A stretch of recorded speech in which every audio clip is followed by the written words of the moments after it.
Oh, happy anniversary, happy anniversary, happy anniversary, happy anniversary. Pour a cheerful toast and fill it, happy anniversary. But be careful you don't spill it, happy anniversary. Oh, happy anniversary, happy anniversary, happy anniversary, happy anniversary.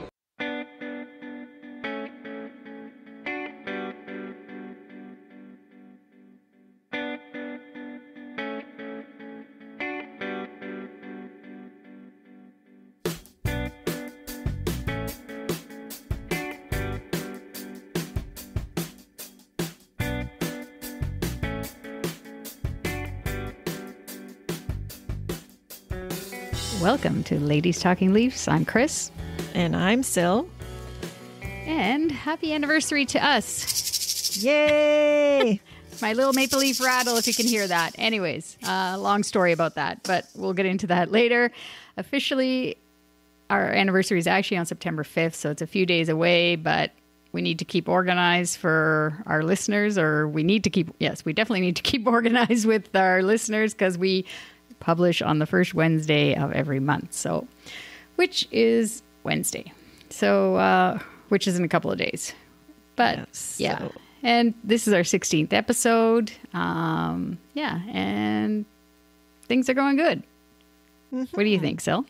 I think they're going awesome. It's been a really wonderful year and a wonderful ride so far. And we're looking forward to many, many more years of this and just getting better and better. Before we start, though, we do kind of want to give a little bit of a shout out to two listeners that we actually have in Japan who've basically been listening to us almost from the very beginning. And we want to thank them as we love to thank all of our listeners. But for halfway around the world listening to us, we'd love to hear from them and hear from you as to how you found out about us, and also like, how you became Leaf fans and how you actually managed to, follow them, like with that time zone difference and everything. Anyway, we find that pretty incredible. So we just wanted to give a special shout out to these couple listeners that we have in Asia, which is like so far away, and we just feel so privileged to have you listening to us. Yeah. That's dedication, anyways, right? Exactly.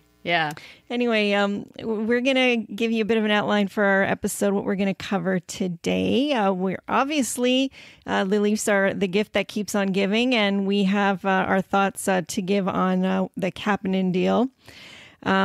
We also are going to talk a little bit about the media availability comments after the playoffs, which we didn't get into last episode, from Shanahan and Dubas. And also our own thoughts on the direction that the team is going in and what we think kind of needs to happen in the offseason. We're going to give you a bit of a review of the player contracts in terms of the UFAs, RFAs, players that are playing in the KHL. And then we have a very, very special announcement. We're going to be announcing the winner of our first anniversary Instagram giveaway. So without any further ado, let's get on with our show.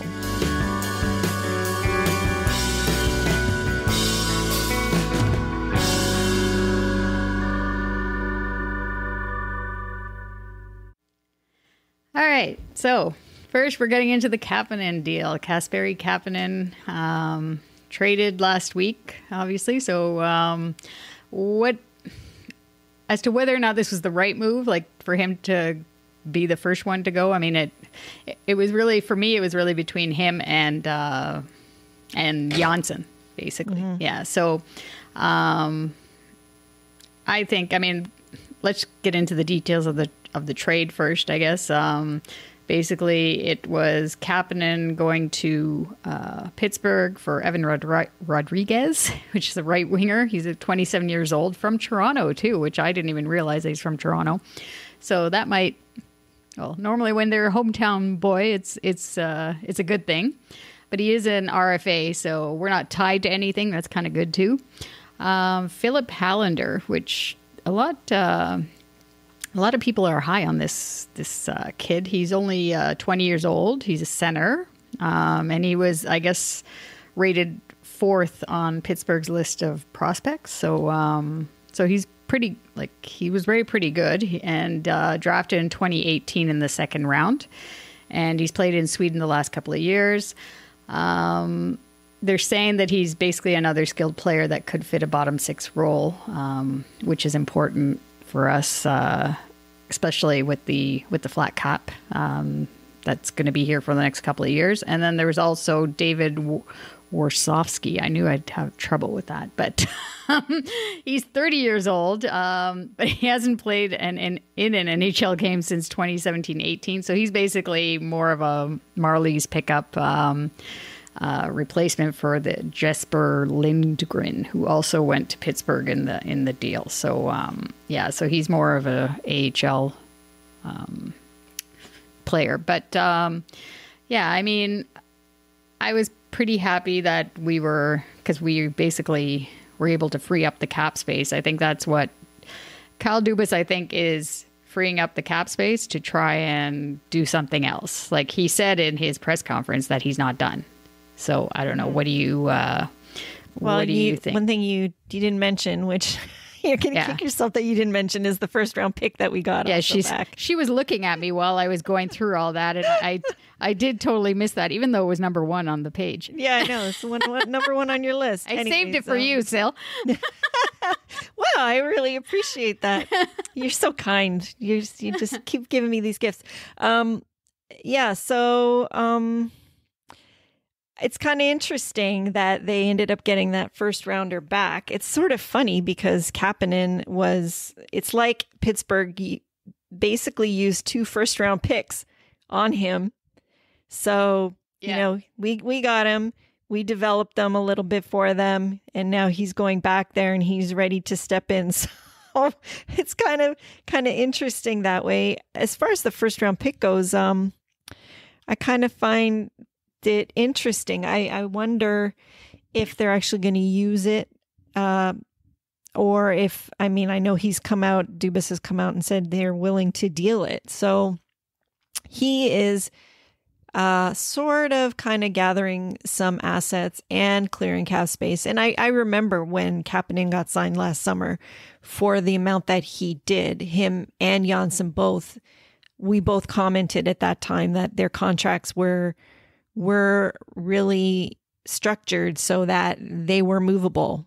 Like that was definitely, for sure, that was part of the rationale, I think. And as far as who else they got, I think that the Philip Hollander, I think Dubas was really high on him, and he was on their draft board as well.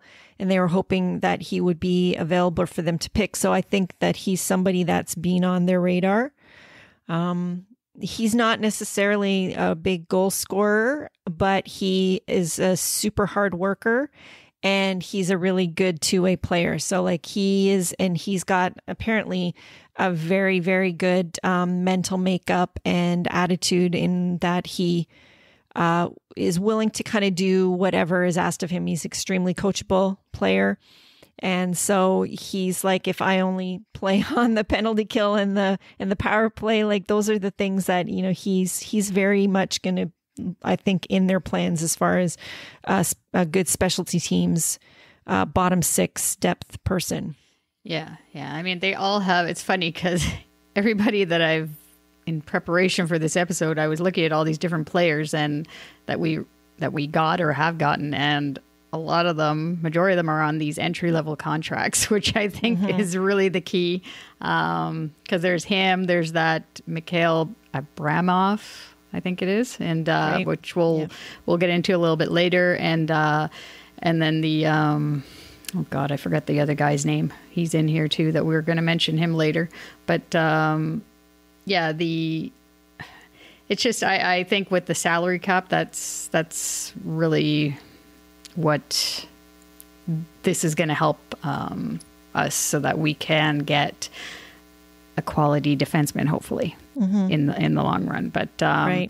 I don't think that Hollander, for example, I don't think he'll be here this year. I think he's still going to be probably playing in Sweden this year. But and as far as Rodriguez, I think I think he is arbitration eligible as well. So it's just a question as to whether or not they decide they're going to keep him or let him just become a UFA and not qualify him at all, right?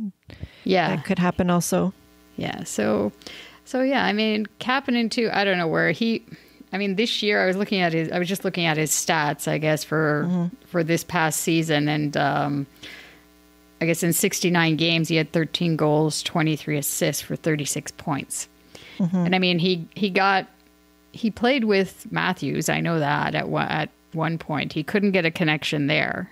He played with Tavares as well. Yep. I think, right? For a little bit. Yeah. And Marner. I think it was, like he did. So it just doesn't seem to be a fit there. I don't know why. No. Like, I mean, if you can't, maybe he needs Sidney Crosby, I guess. I don't know. Well, right? Except that Sidney Crosby doesn't make everyone better either. I mean, there's always been that question. Like, I know that he can make certain guys like Gunsel and Rust and stuff. They don't always play with him. Like, he's not necessarily the guy that makes everybody better. I've heard it in the past that it's hard to find fits for him. And sometimes it's these kind of lower level guys that do play well with him. But usually there's a very specific person. I can't even remember the guy that played with him for so many years that was not, I think Chris Kunitz, for example. Yeah. He's not a lighted up kind of guy. And they kept coming back to him because hardly anybody could play with him. So I'm not sure that maybe he's got a good fit with Malkin, though. Who knows? Yeah. So that could be actually better. That's not up to us now. He's nope. He seems pretty happy to be going, so he can take his dogs and go to Pittsburgh. Yeah. So, yeah, he'll be fine there, I guess. Like, I guess Willie will miss him because they're buds. Yeah. But yeah, I didn't notice anybody, but everybody seems to be laying low of the players, anyways. No kidding, eh? Yeah, I didn't notice like anybody giving him like best wishes or anything like. No, there was somebody that posted something on Instagram. I can't remember. Oh yeah. Oh. Yeah, anyways. It was, but it was just like one guy kind of thing. So, but yeah, so yeah, they are definitely laying low. I've noticed that. Yeah, you don't see many comments anywhere, sort of thing. No. So, at least when it's related to hockey, anyways. Yeah, but yeah, so Kyle Dubas, anyways, still has a lot of work to do in front of him, right? Yeah. So, I guess. We'll take a look at what they talked about a little bit at the end of the season, media availability. And basically, Shanahan, at that time, we didn't really get too much into it. He did acknowledge the fans' disappointment and basically that he understood, that we're upset, and mentioned also how it's been 16 years without a playoff series win and 53 years without a cup. No kidding. And Dubas kind of dug his heels in. And interestingly, he basically says that he's not stubborn because I guess he feels that I do think he follows along what's going on with social media because that I think is referencing though Mike Babcock. Yeah. A little bit. The stubborn part? part? For sure. Yes. For sure. Yeah, a little bit. That's how I found it interesting. But anyways, I mean, that's long gone. He has his vision, obviously, for the team, but he basically made a point of saying that it's not necessarily fixed and that he's not fixed on doing things only one way. So, when he talked about with the Kapanen trade, he said that if he could get another Jake Muzzin, he would certainly be interested in that, to put it mildly, is what he said. So sounds like he wants to address the defense issue. So what do you think of that? Well, I actually went through on Cap Friendly yesterday. I went through all the players to look for a right-hand shot or right shot defenseman. There's not too many right shot defensemen out there. No, regardless of whether they're good or bad. There's not too many right shot players, period. I was actually looking this up, and there's like 70% of the league are left shots. Yeah. So they are really kind of I like know. a bit of a unicorn to find these guys. So Yeah. I kind of want, like, that's why really when you're looking for specific things, sometimes the draft is where you find these things. So Yeah. And he'd mentioned that too in his in one of the press conferences. Dubas mentioned how basically you get that top stud defenseman yeah, in the draft. That's how you get them generally. But I mean, CC and Barry are most likely gone. We know that. So CC is going to give us $4.5 million cap relief. So, I mean, you add that to Kapanen's 3.2. I think it was 3.2, right? From what I said Yeah. before. Yeah. So, I mean, he's obviously collecting a little bit of money there. Dubas is like to put something towards it. I'm hoping that they're not going for that Pietrangelo. yeah. I think we need somebody a couple of years younger anyways if we go the trade route. Well, interestingly, there's, according to the draft boards for North American skaters anyways, around the 15-16 spot where we would be picking is a guy, last name is Barron. I think it's Justin or Jason Barron. Anyways, player from the Halifax Moosehead, and he's a right shot D. And interestingly, his comparable is Pietrangelo. Oh, really? Which I thought was sort of was very kind of interesting. I obviously, like, I have to do a little bit more homework on, you know, how good this kid is. He has a brother who plays in the league right now as well. I can't remember which team, but yeah. So I thought that's sort of kind of. But we want somebody to. We want someone to step in right now. I know exactly. So it's like, obviously we need it. Yeah. I mean, yeah. So, anyways, I think Pietrangelo they're somehow going to get it done in St. Louis. I think he wants to stay there too. So yeah, his wife's from there too. So yeah. I really doubt she wants to move here. Although somebody did bring up that a lot of Americans don't mind moving to Canada right now. So yeah. Yeah. So I don't know, but that would make sense. Yeah. Yep. Yeah. Yep. But the guy who I was thinking to go after, and this has come up before, but it's kind of gotten away a little bit, is Josh Manson from Anaheim. Yeah. And he's a right shot D. He's got really good edge to his game too. Yes. Yeah, just like his dad. So, he's right shot D. He's a couple of years younger. He's 28 years old. And he has a reasonable salary, and he's signed for another season too. So that's something else Kyle Dubas has mentioned before. That's his MO. Yeah, he likes to get people with some terms still. Yeah. So his salary is at $4.45 million for Josh Manson, which is that's around what Riley makes too, isn't it? Yeah, I think he's just over. I think he's 5, or he might be close to 5. I think he's just under 5 actually, But the only other option is that Brett Pesce on Carolina, and I didn't know until I read in the I think it was social media. I was reading that he actually had this shoulder injury. He had shoulder surgery. Say that a few times, and so he's been out since March. But still, he's a really good defenseman as well. Personally, and they're pretty deep on D. Carolina is, which brings us to the next thing about that with Frederik Andersen.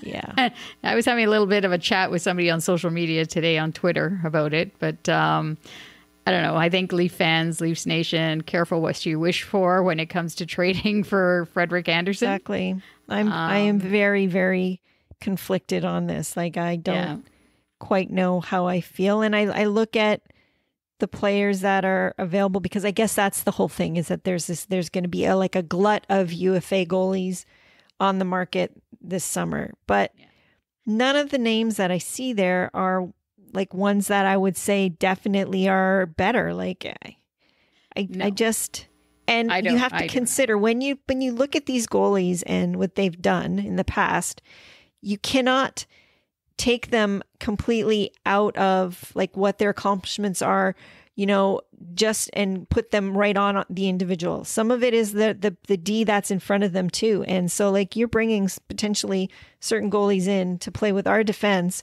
and our forwards who don't generally like to be all that responsible always. Yeah. And that might be a completely different animal. Yeah. Yeah. Like, right? For example, like, I mean, given the only reason why going back from the Carolina perspective, I guess Carolina recently, I guess the rumors have come out that they're interested in Frederik Andersen. And like they said, I was listening. They seem to like our goalies. You know, yeah, like everybody is interested, but it's not necessarily like we're not shopping Frederik Andersen. Like that's not what Dubas is doing. But like people have been saying, if somebody calls about the player, regardless of what player it is, you're going to listen, right? And say, well, just like Dubas likes to get guys that have a bit of term, so does everyone else. And Freddy is one of those guys now. He has 1 year left. So that makes him attractive too. The only thing with Carolina, like I can't, like, there would have to be some other deal set up for a better goalie. Because, I mean, we're not going into... Because the offer apparently was James Reimer and first round pick. And getting... Would Reimer come back? Yeah. Well, I guess he wouldn't have the choice. He wouldn't have the that choice. Would just be a nightmare for him, but, I think. And the first round wife. pick. And the first round pick that we gave them for Marlowe. Yes, that was the offer, which I didn't think was good at all. No.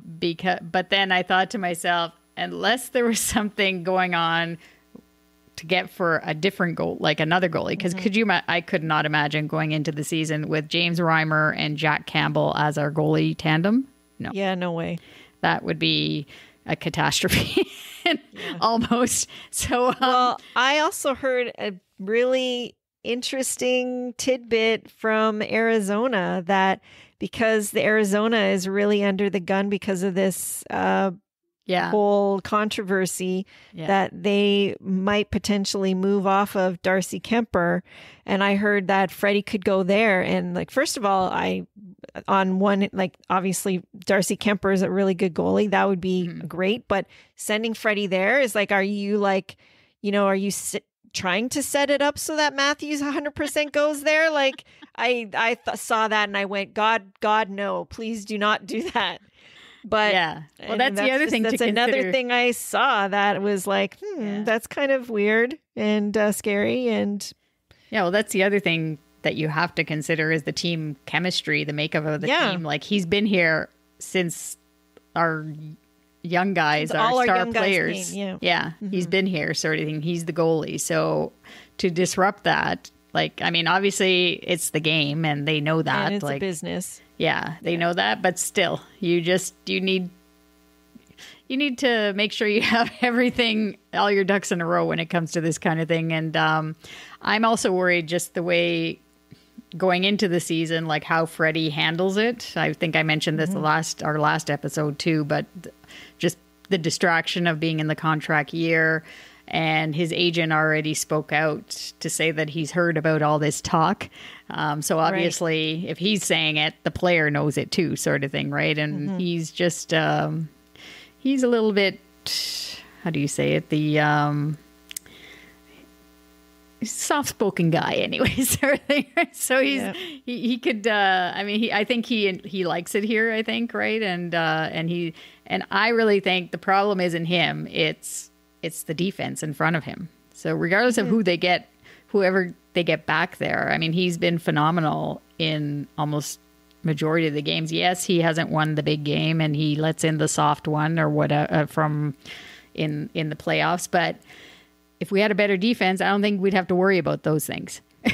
Right? No. I think we would be winning more. We would have won more of those big games than lost by now. But just to give the listeners the upcoming UFA goalies that are unrestricted free agents after this season, there's Braden Holtby, Robin Lehner, Jacob Markstrom, which is really interesting, from Vancouver, Anton Hudobin from Dallas, and Corey Crawford is the notable UFA goalies. I think most people have been hearing too, like about the possibility of Calgary with that David Riddick being. I've also heard a possibility with like Cam Talbot. Yes. Yeah. Which I don't know about that. I mean, he played really well with the Rangers that year as a backup, or with the split with Lundqvist. But I don't know since that. Speaking of the Rangers, like they're a little bit loaded up too, so that they could get that Georgiev guy potentially. Yeah, he might be available. Well, yeah. And there's always the question of Matt Murray, which with Pittsburgh, I guess, because of that's not going to go away because of the history.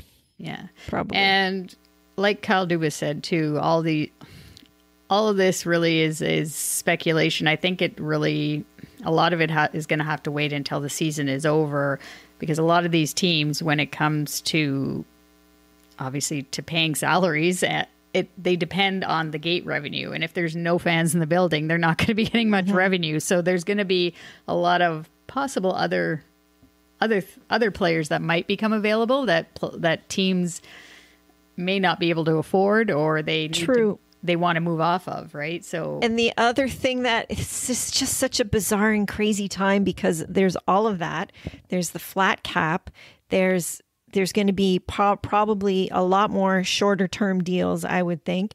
Plus, they also, when they're making these deals, have to keep in mind that Seattle is coming in and they can only protect one goalie in the expansion draft. So that has to be in their mind too. You're right. Whoever they're going to pick up, right? Because they have to kind of know right now who it is that they're going to leave unprotected. That's right. Yeah. Yeah, no, for sure. And so just to remind the listeners too about the signings that Dubas made back in March and April, because it really could impact anyways, our bottom six depth.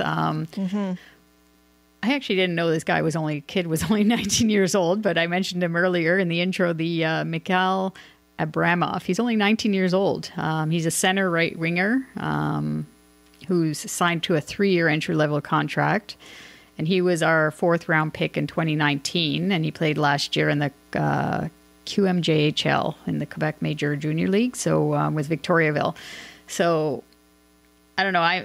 They're quite high on him too, to give him the opportunity. And I thought to myself, well, if they think if he's that good, if Robertson can play at 18 years old, why can't this kid play at 19 years old? Right. So, they're obviously going to give him a good look for sure. Yeah. Yeah. Because we need, depending on, obviously we have to fill Kapanen's spot now. And, and we have to, and then who knows what else happens if Janssen is still around, or, like even Kyle Clifford. Like, there's lots of questions still. And then there's Alexander Barabonov, who's 25 years old, and he's on a 1-year entry-level contract. And this guy, I think, of course, we have to also think of Zach Hyman, who's also with Frederick Anderson together after next year. They're both UFAs. Yeah. Mm-hmm. His game style, I think it'll be a test this season coming up whenever that starts. Hopefully it does. But his style of play, I think it's going to really, I guess, tell us or tell the Leafs that whether or not he could maybe replace Hyman. Right. Yeah. Yeah. And so anyways, going on to the player contracts. Mm-hmm. So reviewing our RFAs, are Evan Rodriguez that we just got from Pittsburgh, Travis Dermott, Ilya Mikheyev, Frederick Gauthier, and Dennis Malgin. So Dermott and Mikheyev, I'm thinking they'll get bridge deals, right? Because of the flat cap, and because they basically their year. Well, Mikheyev had a major injury, and Dermott wasn't what we thought he didn't grow the way we thought he would, or the way the team thought he would. So I don't know. Yeah, and that is like we'd have to keep in mind with this weird year coming off that shoulder injury. I think that kind of lent to his slower start to start with, and then we had all this upheaval. So I just think that potentially that could have lent itself to having some effects on him. So I guess I think because of the weird year for him, that they need to give him at least one more year to see what they have there. Yeah, and so some of that money too, we have to think too, some of the money that I guess we've gotten rid of from Kapanen and even Cody Ceci, some of that money has to go to you would think is going to be going towards. They have to get a slight raise, I would think. I don't think they're going to take the same money. Like Barry was getting just like 275, something like that. Yeah. So something that's like that. What we were paying him. Right. So is that like enough of a raise for Dermott, say? I don't know. Because like Hall got 2 even, correct? So that would pay him a little bit more than what Justin Hall got. Yeah. Right? Yeah. Yeah. I don't know. And then who knows? He hasn't really proved himself beyond that much, right? So yeah.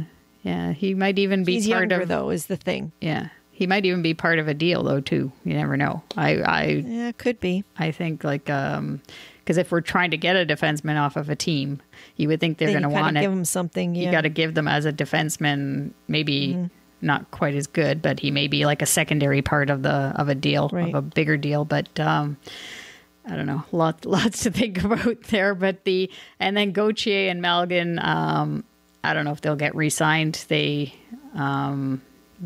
like we said, I think before, maybe if they accept the league minimum salary of $750K, but otherwise, I don't see them.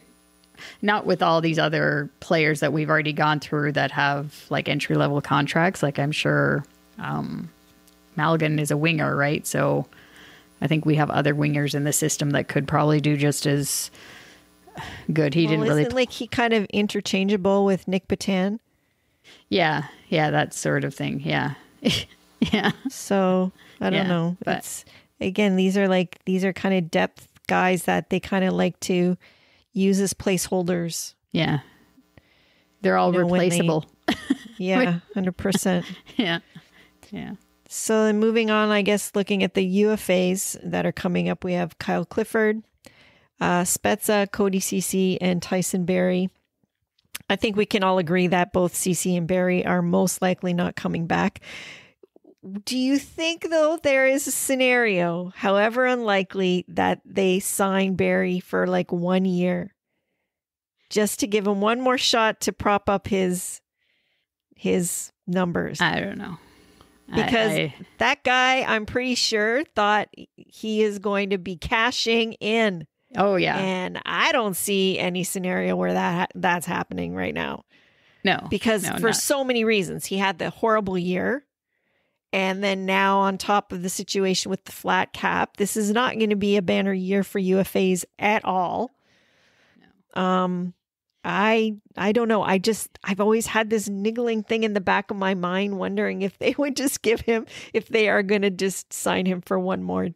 Well, we'll have to replay this recording. We'll have to replay this recording if it happens. We'll say it's Sill's thought from this episode, from our anniversary episode. Just to be clear, it's not my wish. It's just a the thought I had. Just a niggling thing in the back of my mind. This is not something I want to happen. So I just want all our listeners to know that I am not advocating for bringing him back. And then we also have Kyle Clifford, which I think most people would be happy to see back because he definitely did make a bit of an impact and he adds a little bit of grit that we all kind of like. But again, he might be, I would think if this whole coronavirus thing didn't happen, it would have been like basically a lock that he would be re-signed. Yeah. But now that we've got this flat cap situation, it's a question of whether or not we have room for him, right? Yeah. And then lastly, we have Jason Spezza. And gosh, this is a toughie. I think he obviously made a great impression on the team, but he is 37 years old and we do have some depth that we could see playing more on, more often. So he takes a spot of somebody younger, right? But on the other hand, he is great for our younger players, and we have so little veteran presence, and they need that. I mean, I think younger players need to have somebody who models things the right way and someone to learn from. And there's not enough guys like that on our team. So if he would come back for the league minimum again, maybe that would be good. I think that it would be super smart and awesome if they would give him like an assistant coaching position with player development. So, because he does a lot of work with the younger guys. So I don't know. What do you think? What's your feeling on Spezza? Yeah, I mean, like mine is more so about the veteran presence sort of thing. Not so much obviously being he is like a fourth line player, obviously, and he's 37 years old, like you said. But the impression that he, just like Patrick Marleau, right? Like he's basically done the same like Marleau did. He's a good guy to have in the room, and I personally think we do need that at least one guy like that. But then for sure. But then I mean, you do have if they keep Clifford and Muzzin, like those are both cup winners, right? Like they have that experience as well. Maybe they're not.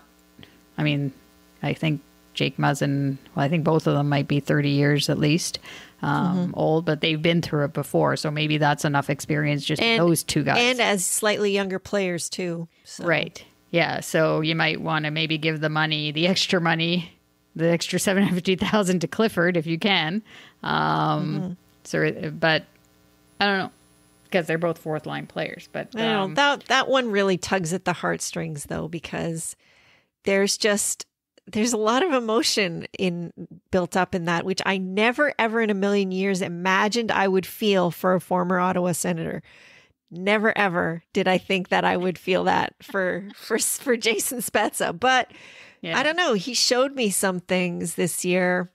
Anyways, like everything else, we're going to see how it all shakes out. So, yeah. And then, and then there's Freddy and Zach Hyman, who are UFAs next season. So they're going into the final year of their current contracts. So those are two key guys that have been here quite a while as part of the, you could say the core. I mean, they're so it would be a pretty big shakeup if either of those two guys are gone after, well, maybe before this season starts. Who knows? So we'll see what happens. One thing that would be interesting on defense, just because we were talking before the show about the Bruins. I won't get into this too much because it'll take too long. But we could really screw the Bruins if we could get Torrey Krug is the guy. I looked it up here on Cap Friendly. He's the UFA this year. Could you imagine getting him away from, I don't know, is he a left-handed defenseman or he's left-handed? No, he's lefty. They're all freaking lefties. If we could screw the Bruins somehow, that would be great. Yeah. Oh, it would be nice, tonight, but so. Yeah. One can only hope. Yes, yeah. We'll all be cheering. Yeah. Some team in blue and white is going to defeat the Bruins. Yeah. Unfortunately, it's not our blue and white, but that's okay for now. We'll take what we can get. All right. Yep. So, I guess this is the most exciting part. Yes. We're coming up onto the end of our episode.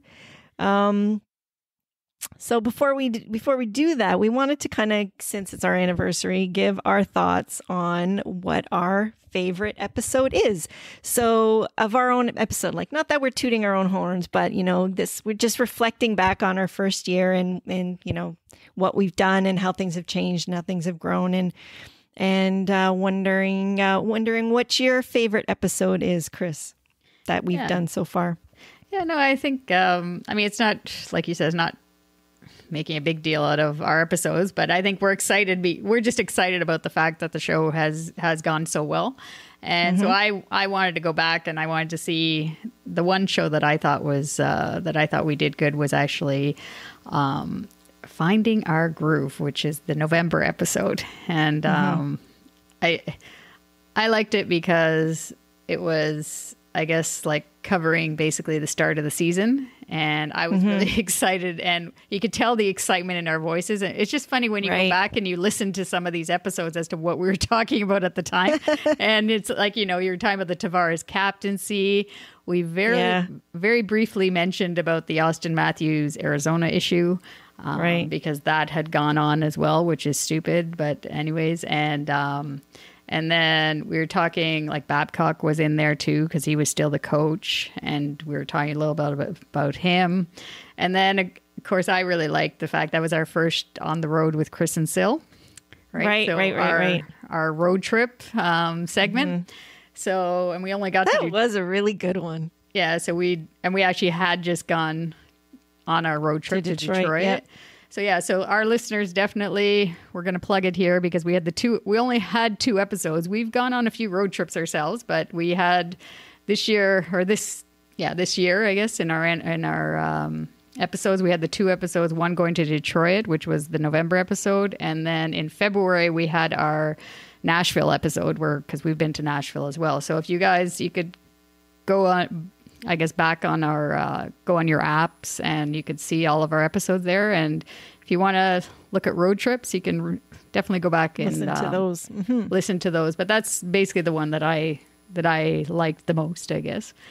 Although there was another, although I did like our Christmas one too. I like the little jingles you had in there.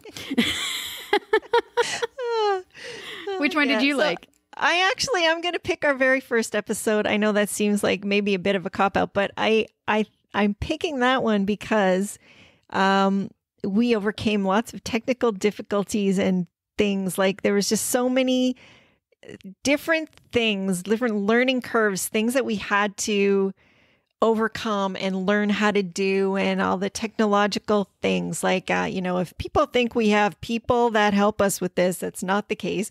We actually do all of this stuff on our own, and we've been learning on our own and just kind of getting a little bit better all the time. And just to kind of see how we put that together, and it came off pretty good for our first attempt. I think I kind of knew in that moment that we were going to be all right. So yeah, that's why I picked that one. Yeah, that was because it's sort of shown, where, we have come far, but even given all the stuff we had to go through to get to that point, it came off pretty decent. So yeah. So that was the happy. Time to Meet Our Public episode. So the episode number 1. So yeah. Right. So yeah, definitely go back and listen to any of it's fun going back and listening to the different, because you just see how the team has evolved the whole year, sort of thing. It's just so many things that you can't possibly remember. But yeah. Yep. So now it's the moment we've all been waiting for. Drum roll, please. So we want to say thank you to everyone that took the time to enter our anniversary contest. We appreciate so much all our listeners and our social media followers. So without any further ado, the winner of the $50 e-gift card is Music Chick Art, who follows us on Instagram. So we are so happy. Woo! Thank you for entering the contest. We love you and appreciate you. We are going to DM you and find out from you what your gift card choice is.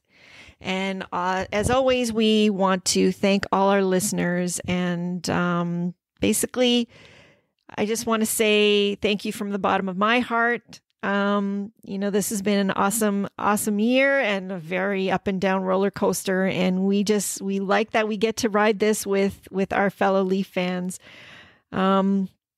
We're always, as we mentioned, we're always on the lookout for making our show better. And we're just going to keep trying to improve and bring you different stuff. And we're excited about that. Chris, what about you? Yeah, for sure. Yeah, no, we're going to try to keep improving every year, doing different stuff on the show. And yeah, keep listening. Give us your feedback. Follow us on social media. There's Instagram, Twitter, and we do have a Facebook page now. So we're trying to get people on there too. And so our handle is at LTL1917. You can also email us, ladiestalkingleafs@gmail.com. Yeah, and it's been a great year. I mean, I can't believe it was Sill's idea from the start. So we managed to do this, and I just kind of show up and talk, which everybody knows I love to talk about the Leafs, so we both do. But yeah, and there's never a shortage, and I'm sure Kyle Dubas will come up with something before our next show. So absolutely, because I never really thought for sure that that they were going to pull the trigger on something this fast. So, anyways, yeah. So we'll talk to you in October. Yep. Bye.